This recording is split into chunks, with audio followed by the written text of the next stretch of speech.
Let's start with some action. A glimpse of this car in its element.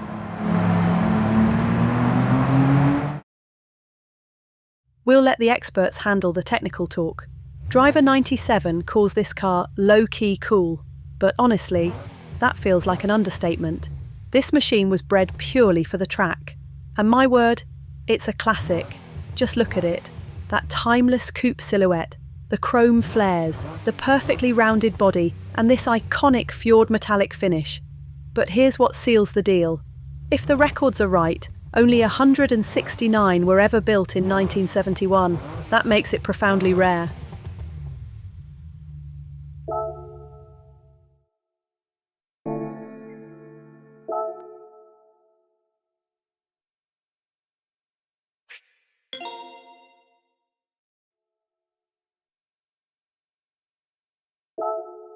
European Sunday Cup 400.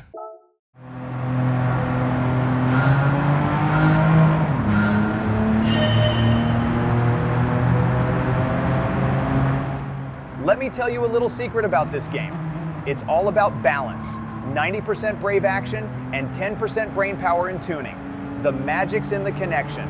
That 10% of tuning makes the 90% feel planted. It gives you grip you can trust, frees up your head so you can stay in the action while you're making it. So far, the entire tune, just one upgrade, a set of sports soft tires. But let's be honest, the game has its quirks. Like this one, a light bump from a car cutting in front. In real life, that's a fault. Here, the game shrugs and still hands out the clean race bonus. But who are we to argue?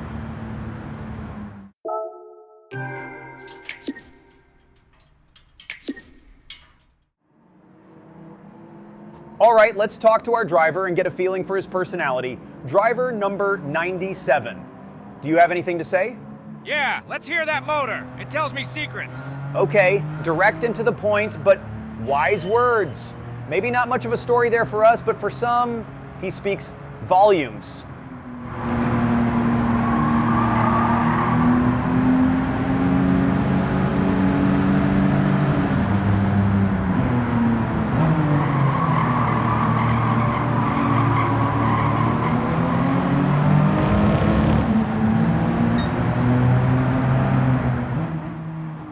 Let's talk about a simple bit of sim racing ideology. There are two main ways to pass the in-game AI. First, the corner attack. This is where the AI lifts too early or brakes too hard, leaving the door wide open for a human driver with just a touch more bravery on the brakes. You'll see it most clearly in stock versus stock battles, where power and grip are nearly identical. Second, the faster car approach. That's where the player simply buys their way to victory. Too much power, too many upgrades, and wins by default. Driver 97's philosophy rejects that entirely.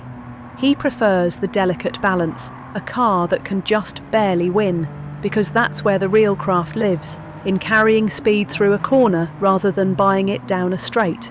As for the true meaning of speed, well, that's a debate that could last a lifetime, especially in a game with more than 550 cars to test it on.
Watch Indy. It's a track that teaches. Short, but every corner asks something different from you. It's perfect for a first track day adventure. Not about power, not about top speed. Here the goal is rhythm and control. Speed only comes once you've earned both. If I were a coach, my job would be to build a driver, not a racer. Someone else can come along later and polish the racer out of what I built. Some lessons only come through experience. No amount of yak ever built instinct.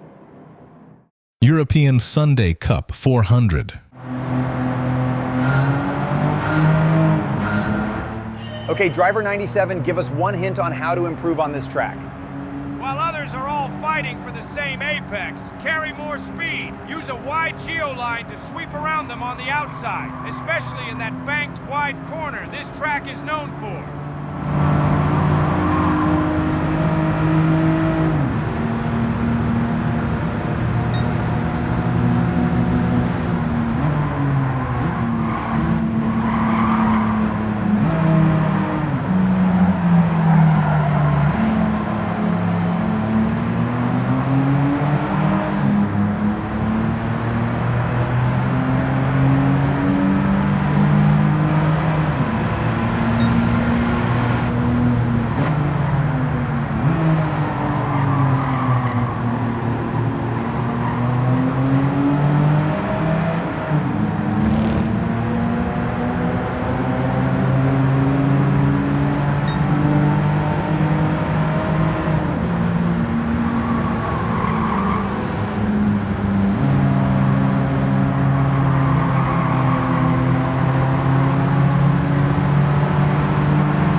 Let's talk about a more nuanced bit of sim racing philosophy, how to honestly deal with AI rubber banding. The simplest method is to drive clean. Because here's the thing, any major off-track moment or crash will often cause the AI to ease off, giving the player a chance to catch up. That's rubber banding, the game's way of keeping the tension alive. Perform well, and the AI keeps pace. Slip up, and it relaxes, letting you back into the fight. As driver 97 points out, even in stock versus stock battles, the AI is tuned to help beginners learn the circuit, and ideally, take the win. The conditions at this level aren't meant for purity. They're designed as an entry point, a teaching tool, and that confidence you build early on, that becomes the foundation, the step you need before diving into the deep waters of human versus human racing.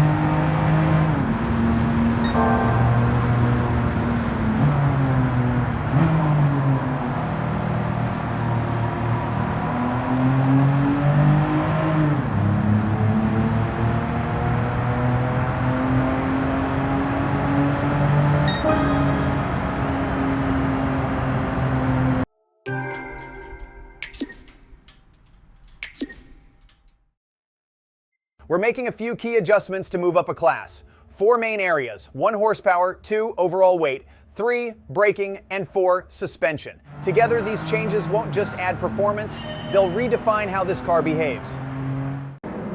European Sunday Cup 500.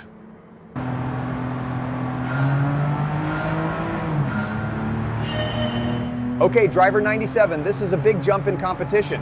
Any wise words for those watching at home? Get in and drive, build experience. If you win, you win. If you lose, you lose. Well, no need for elaboration, might as well just say shut up and drive.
Let's talk about the balance between a car and its track. It's a simple equation, really. A small circuit demands a slower car to stay engaging, while a large circuit needs real power to feel alive. It's about finding that perfect overlap in the Venn diagram, the sweet spot where the car's power band meets the track's rhythm. Now, Driver 97 loves this track, though you'll find plenty online who absolutely hate it. Think about it. In a Group 1 car, it's painfully restrictive. You'd never reach top gear, spending most of your time on the brakes instead of the throttle. But at around 500 performance points, the car wakes up. It flows down the hill, demands precision through the turn, and rewards a clean run back up. Sure, you can race here at 800 points, but then it's not about speed anymore. It's about patience. The win goes to whoever can master the rhythm. Driver 97 insists you truly master this circuit at lower speeds. The skills you build here as a beginner become the foundation for mastery at any class.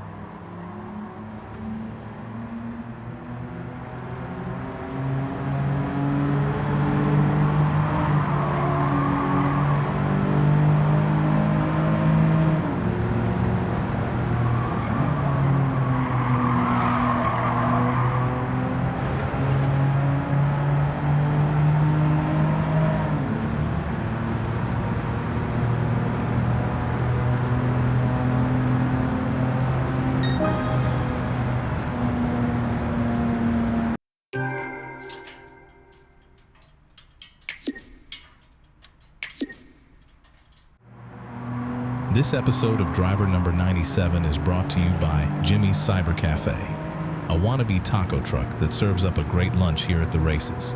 A big thanks to Jimmy, and he hopes to see you next time. Don't forget to like and subscribe.